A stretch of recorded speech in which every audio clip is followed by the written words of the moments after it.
Mog and the Baby. One day, Mog was playing with Nicky. Debbie was going to school. Mr. Thomas was going to work, but Nicky had cold. Mog and Nicky played catch and string. Then they played bad dogs. Then they played tickle Mog's tummy.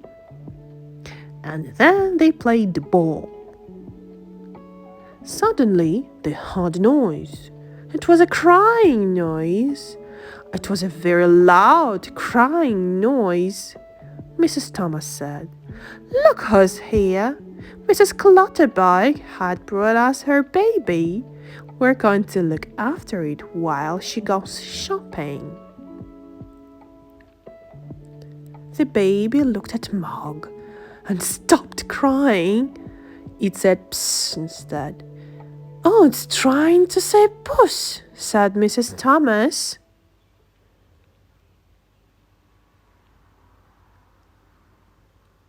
"Will my baby be all right with the cat?"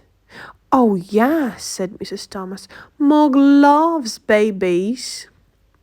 But Mog and Nicky had to stop playing ball because the baby didn't know how to play. "I've got a very good idea," said Mrs. Thomas. "Let's take the baby for a ride in the pram."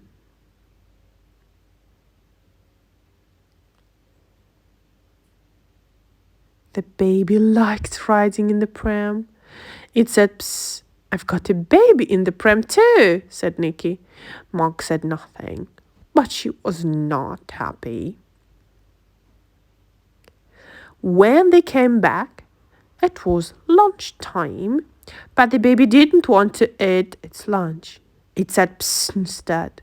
It said "Psst" and cried. It cried so much that Mog did not want to eat her lunch either. She went away and sat in her basket. She sat in her basket and tried to think of other things while Mrs. Thomas and Nicky cleared the dishes. The baby found a dish to clear too. "Look what it's done," said Nicky. "Oh dear," said Mrs. Thomas. "Perhaps the baby needs the rest." But the baby didn't want a rest. It said "Psst, psst, psst," and said "Psst" and cried. Mog sat in her basket, Mog, and said the baby Mrs. Thomas. stopped crying. "Will Mog be all right with the baby?" quiet said Nicky. when the baby "Oh, stopped yeah." crying. It was so quiet that Mog fell asleep.